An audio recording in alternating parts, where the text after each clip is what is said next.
they do have a psychological component to it, whether it's more social psychology or, in this case, more efficacy about how they're feeling going into their college experience. And this is so relevant for us because we are on the cusp of graduation. And without further ado, Marco Cruz.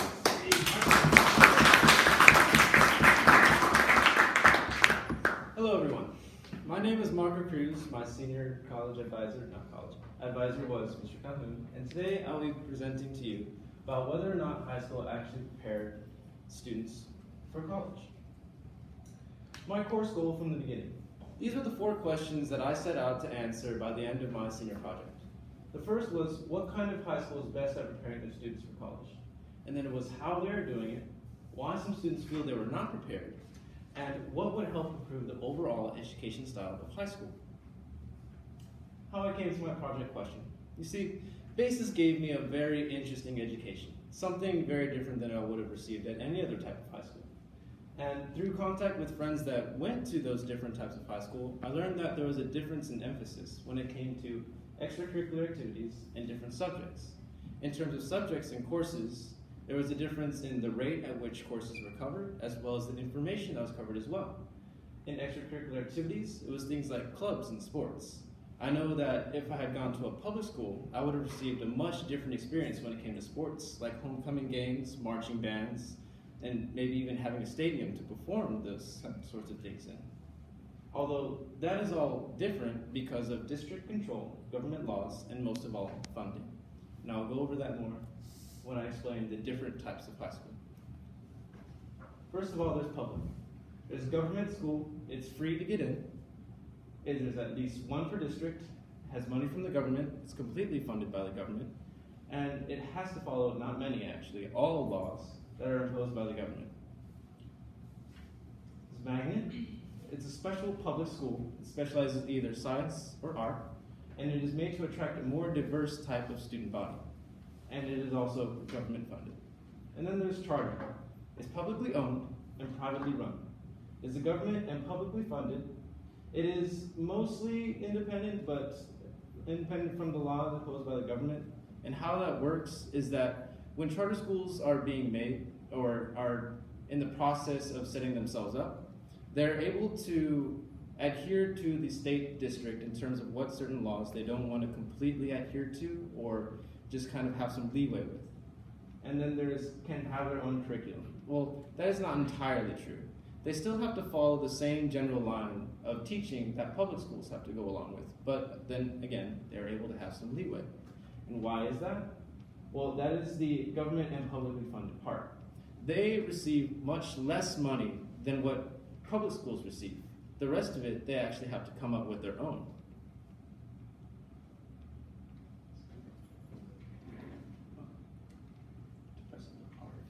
Private. It's not free, you have to pay a tuition. It's self-sustaining, which means it gets all of its funding from its own self. It can have their own curriculum since it doesn't have to follow any or most laws that are imposed by the government.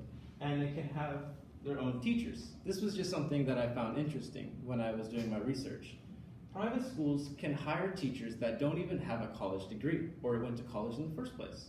Obviously, they might not want to do that, but that was just something I found interesting. Religious. It's a private school, so it has everything I just stated up here, although it can impose their own religious beliefs. Obviously, any private school can do that, but once they start doing that, they're considered a religious school. You see, all schools that are under any sort of government control are not allowed to impose any sort of religious beliefs. They can teach about religion, but they can't impose any of the actual ideals. Boarding. It's another private school, so once again, it has all of these things. Classes are smaller. They're around 10 students or more or less. It's similar to college in terms of how you would stay on campus. While the school year is going on, you would be on campus, you would live in dorms, although this is, of course, for high school students. And finally, it's more discussion-like classes. That's something else on how it is similar to college.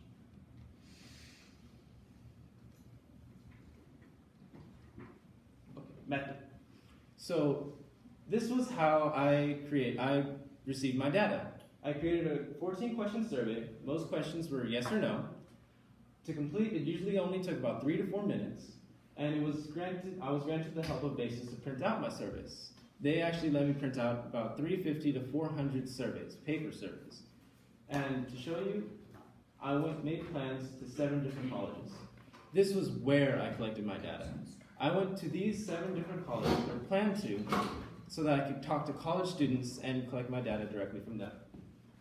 UTSA, Trinity University, Texas A&M, San Antonio campus, SAC, Incarnate Word, St. Mary's, and Our Lady of the Lake. Although, that didn't work out. Trinity University never got back to me. I called a couple times, and they always said, oh, we'll talk to you, we'll get back to you about whether or not you can come onto campus. They never did. Texas A&M. Texas A&M, I was able to go for about 2 days, although there was hardly anybody on campus. I believe for the 2 days that I went, for 5 hours, I only collected about 30 surveys. At SAC, they said no. And at Incarnate Word, they actually accommodated me very nicely. They gave me a table in their cafeteria where I could set up my own booth, my own little poster, and I was only able to go for 1 day due to personal reasons. And then at St. Mary's, they said no as well. Our Lady of the Lake was difficult. I went for 2 days, both for 5 hours, stood in the same place, had many college students walk right by me. No one student wanted to take my survey at the time. And then, how I was able to turn this around.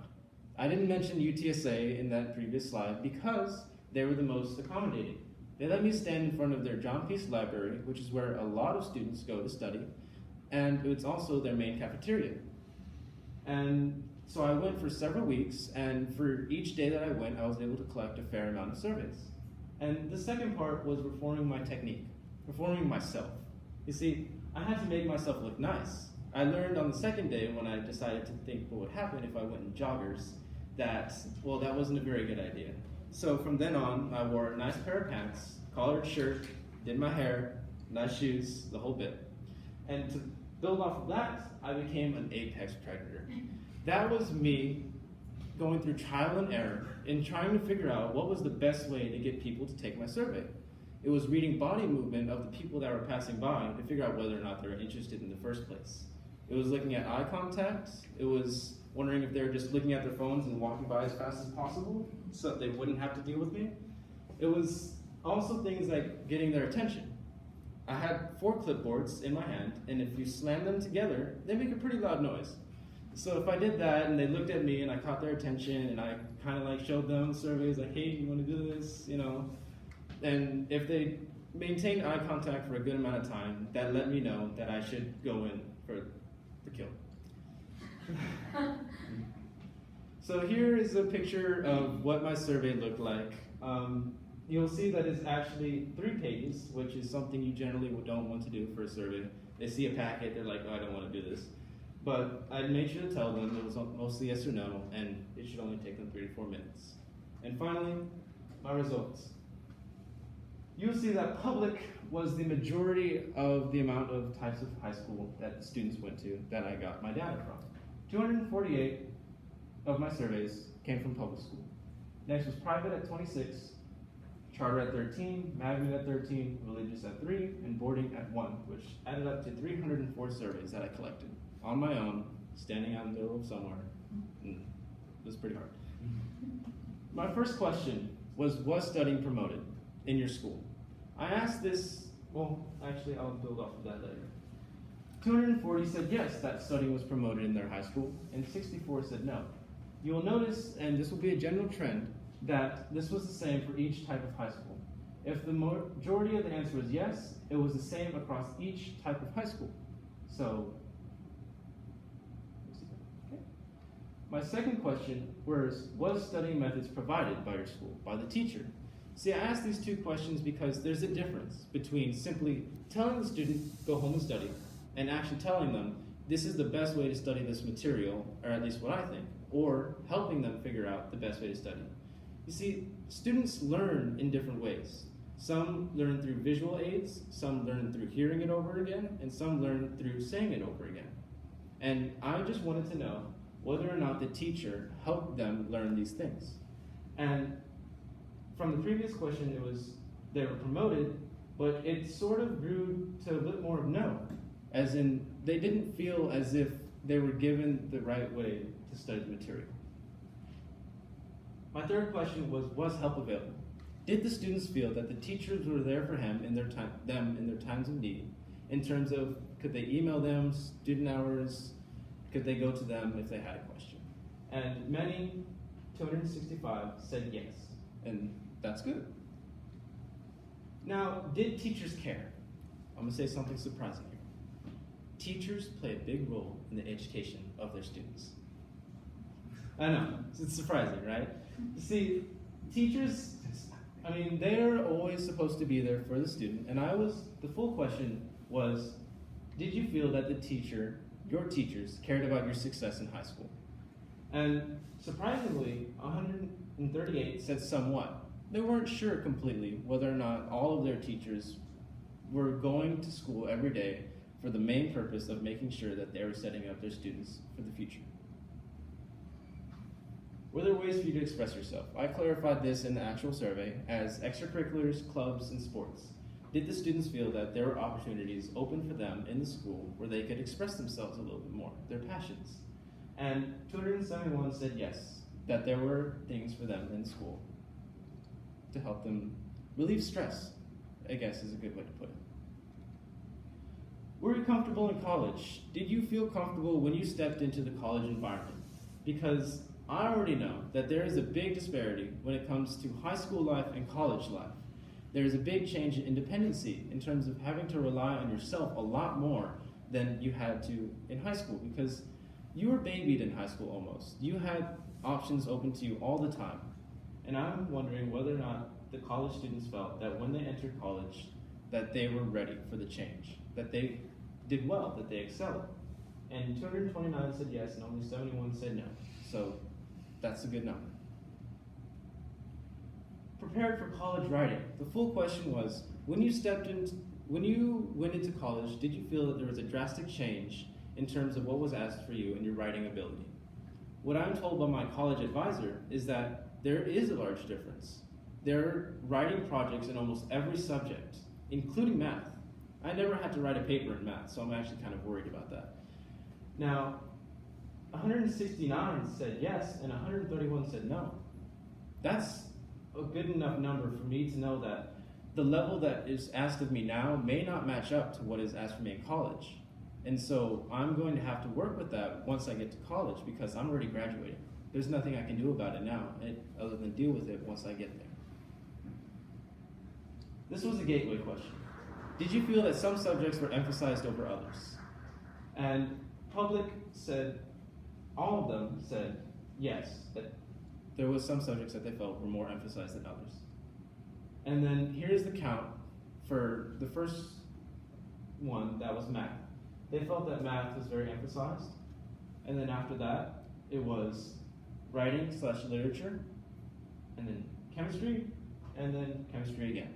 Those were the top 3 subjects that college students felt that in their high school, they felt were the most emphasized. And then I had to ask, did you feel that was beneficial? Now, the table for this was quite large, so I had to split it into 2. And you'll see that it's kind of hard to see because the table was just very hard to work with.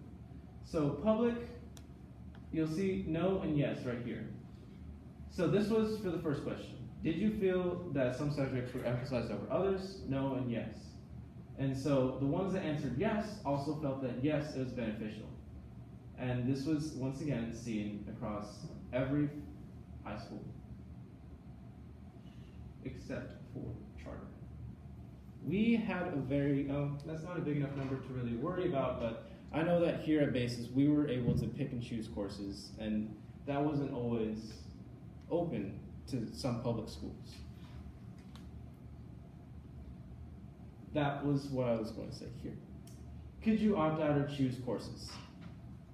So in my 9th, 10th, 11th, 12th grade year, there were times where I was able to pick and choose courses that I felt I would either like or I would also benefit from in terms of long term, that I felt that they were actually going to be my major in college.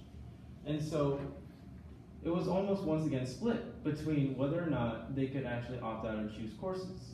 And so, again, I had to ask, did you feel this was beneficial? Once again, the table is bad.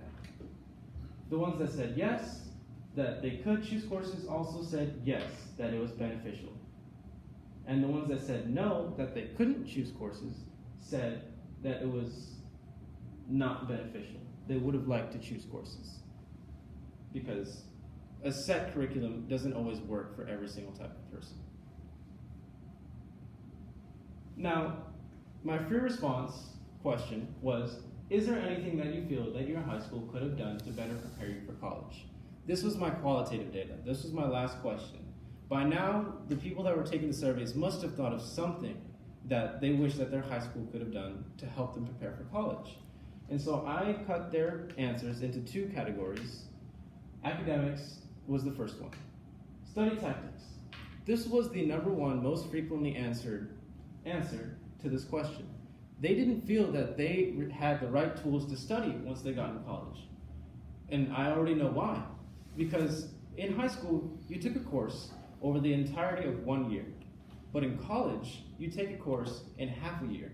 You have to learn the material so much faster than what you were used to when you were in high school.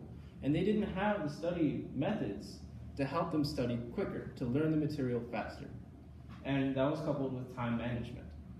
The next, second most frequently answered answer was high school wasn't hard enough. I found this interesting. I don't know about them, but I felt that high school was pretty hard.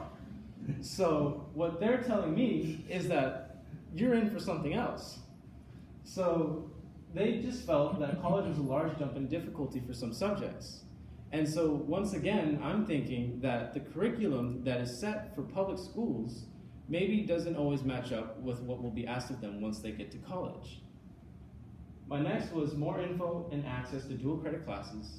And then after that, it was a focus more on helping students retain the knowledge they learned than just having them memorizing. This was something that had to do with standardized testing. Once you learn a course, you take the test, and then you're done. You go on to something else. You don't have to know that material as much anymore, and eventually it's forgotten. If you ask me something about US history that I learned a couple years ago, I won't be able to tell you much. So, then I would like that to be changed because I know that I'm going to be tested on these things once I get to college. The next category was college in general. More info on college life. Students didn't know what was going on once they got to college, and they would have liked to know. And so they would have liked more college visits to the high school. They would have liked alumni talking of their experience in college, what their first couple of days were like, and as well as info on the logistical side of college. That was then getting to know what their everyday life was going to be like once they got to college. Next was help with college applications. Info on admissions, info on loans, and info on scholarship applications. See, this was something else that I found interesting. Because here at Basis, we were given a college counselor. We had a class set aside just for college admissions. So all of these things were actually handed to me every single day, and it made it quite easy. What I found out is that some schools, public schools, and even some charter schools, don't even hire a college counselor. So what students have to do is actually go and figure out all of these things on their own. And of course the parents would help them out, and maybe they would ask some questions to the principal, but that's actually all they would get. And the last was make high school like college. And they stated it like that, make high school like college. And it's kind of a weird statement, but they wanted more independence for the student as well as a less emphasis on standardized testing. And my last answer that I thought I would get a lot more of were lessons on life skills. How to be an adult. This was how to do taxes, financing, budgeting, how to change a tire even, and also how to write a resume. These were all answers I got from college students that they would have liked to know. And I know that I would have very much liked to know how to do my taxes when I had to do them. I mean, I was sitting at my computer at home yelling at it because it wasn't working with me. And so if I had a whole class on just somebody telling me the whole process on how to do it, it would have been so much easier. Now, my 4 questions from the beginning. What kind of high school is best at preparing their students for college? The answer is all of them. and yet none of them. You see, how they're doing it is they all have their own qualities to themselves that make them good for different types of students. I know if I wanted to be a soccer star, go out and play for the USA team, I probably wouldn't go to a charter school because we don't get scouts here, we don't get recruiters here. But if I went to a public school, then I know I would do something like that for my future. I would have a better chance. If I was looking for a bit of a harder curriculum, I would go to maybe a private school. See, so all of these things, all of these different qualities are what make different high schools great. And so maybe if we combined all of them, try to take different pieces of them into one good school, then we would have a better chance of preparing the students for college. Although, going back to this question, why some students feel they were not prepared, the simplest way to put it is that high school wasn't hard enough for them. And also, they just didn't feel that they were prepared for the study. Those were the two main points that I believe should be looked at. What would help improve the overall education style of high school? That would be the people that are making the curriculum for either public or charter schools to take a look at college and what will be asked of them once they get there, and making sure that the level that the students are left off with in high school matches up to what they're going to be asked of in college. Thank you.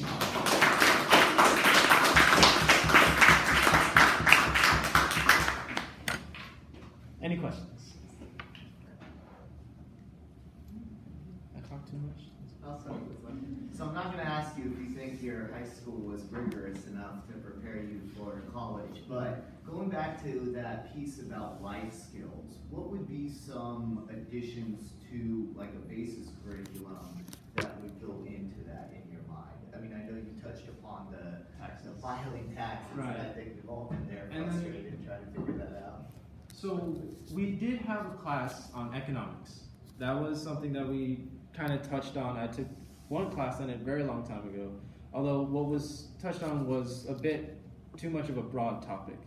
So maybe if we brought that back a little bit in terms of economics, brought that back to our personal selves, how to make sure that we are financially stable, that would be something that I would have really liked, because I know once I get to college, I'm definitely going to have to learn how to budget on my own. Anything?